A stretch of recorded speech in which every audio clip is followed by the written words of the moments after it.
religion in our ever-changing world.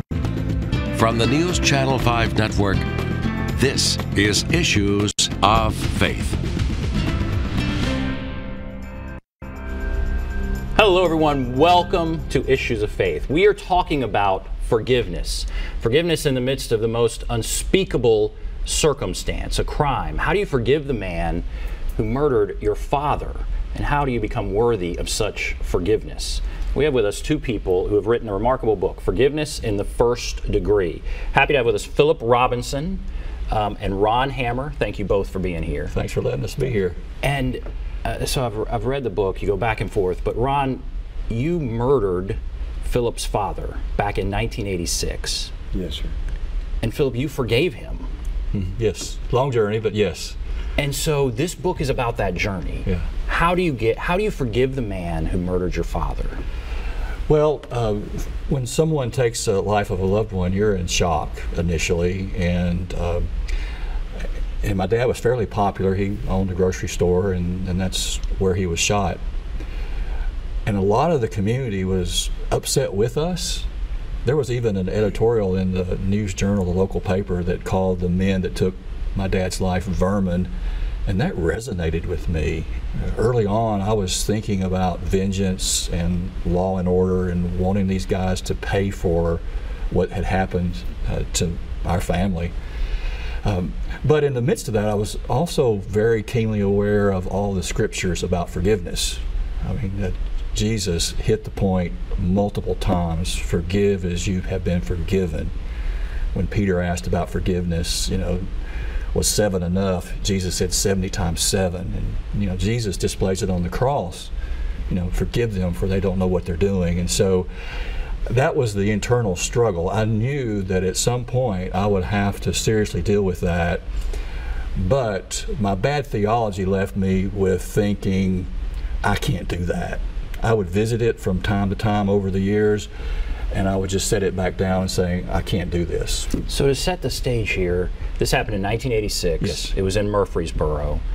And you were convicted and went to prison. You and another person were convicted and went to prison. The way the book goes, it goes back and forth. From your point of view, you were basically on drugs, I guess. Yes, sir. And then your point of view. And you were devastated. But I mean, so where were you coming from? How did it get to this point? In 1986, kind of where were you? Well, to back up, to the summer of 1985, I lived there in Murfreesboro. I lived in a modest home out on Gresham Lane. I had an auto repair shop down on Broad Street, pretty lucrative business. I had been introduced to, I had been out of town and delivered some vehicles, been up for a couple of days, and I had an individual there at the auto auction that night. I had some cars I was running through to sell. I wanted to make sure they bought their prices, and I had an individual introduce me to a drug called crystal, and today it's called crystal meth. I didn't know what it was. I didn't know if it was a caffeine or whatever, but ultimately I let him sprinkle some in my Mountain Dew, and from that day on, I become addicted, and in 15 months I was on the drug, and my life just went into a downward spiral. And I shared with Phillip, the time 15 months later, on October the 14th of 1986, I was doing $200 a day just in my drug habit, and that's what led to I had never thought about doing something like this, and never went there intentionally to ever take Wayne Robinson, Phillip's father's life. It went there to try to scare him with a gun to get the money to trade for a large quantity of meth. And like I say, it was called crystal then. That no one ever had heard of it. It was something new that had recently came in, I guess, to this area. It was probably big on the West Coast. How long? So how long did you serve in prison? 27 years and 7 months. And so during this time, toward the end, you actually testified before the parole board saying, please let him go. Yeah. The key points in the journey for me is in 1994, I just got tired of carrying these two men around with me and surrendered to and trusted God with them, saying I hope they became Christ followers, and if we had to spend forever in heaven side by side, I didn't like the idea, but I was going to trust God with it. But there was really nowhere for me to go with that as far as reaching out to Ron Hammer and his charge partner, because the lasting memory I had of them is saying we had nothing to do with it.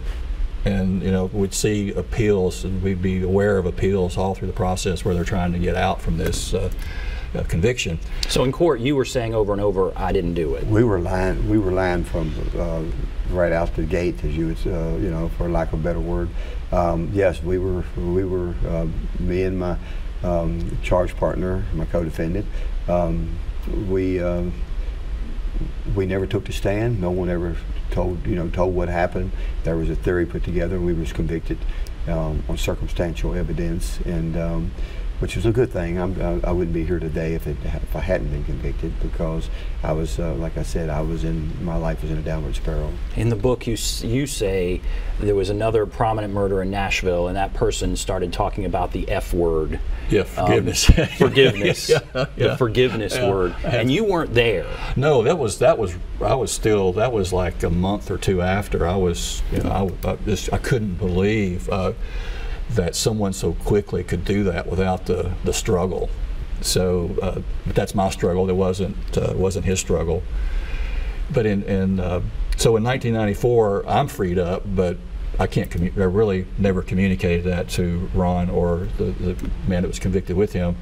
But in 2007, he wrote a letter to my mom, and acknowledging that he was the one that had indeed shot my dad and was taking responsibility for it, talked about his addiction to drugs, and was asking for forgiveness, but really not expecting it. It was just too much to believe that she could do that. And when the letter arrived, it ran through the family really quickly, and my sister said, well, I bet Phil will write a letter to Ron. And honestly, I hadn't thought about it yet. I might have gotten around to it. I had been in the ministry for like 8 years at that point, so not real complimentary of where I was.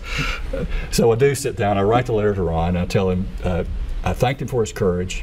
I thanked him for writing the letter, and that because I was a forgiven man through Jesus Christ, that I could forgive him, and I did. He was forgiven. And then I just encouraged him in his walk with Christ from there on. And then he can talk more about what the impact of that letter had. So that was your first outreach to them, and really your first communication was 2007. Yeah, and it was a letter, and you confessed and asked for forgiveness. Yeah. How hard was it to write that letter? It took me 5 attempts to write that letter.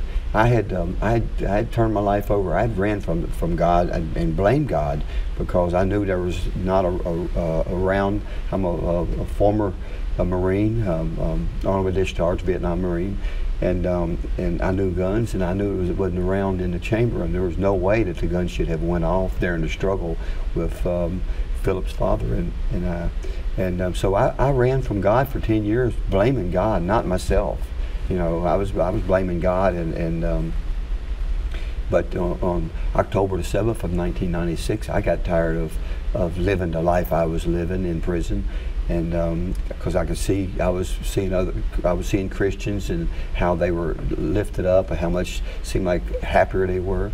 So on October the 7th of 1996, in Bledsoe County, I went into a chapel. I was on maintenance there.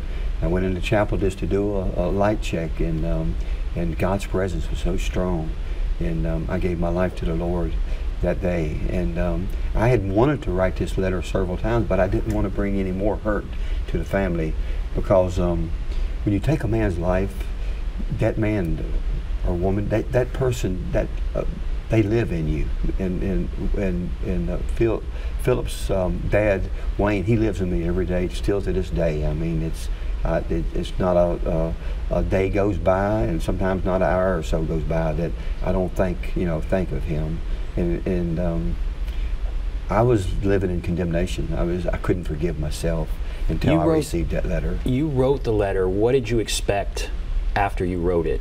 To hear nothing, to get an angry letter back, to hear something? What did you expect? I didn't expect to ever hear from Mrs. Robinson. I had never even thought of Phillip. I thought of.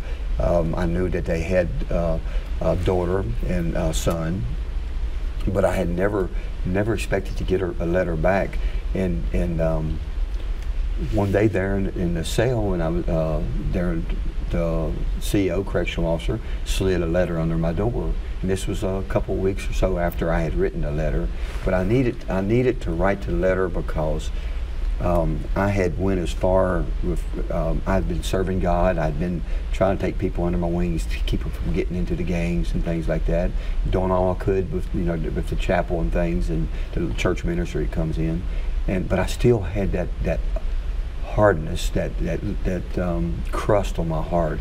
So one day there in the cell, I was down, and my wife had left me because I had told her the truth, that I actually was the trigger man, and because I had deceived my whole family all these years. And God was kind of pushing me, I guess, to tell my wife.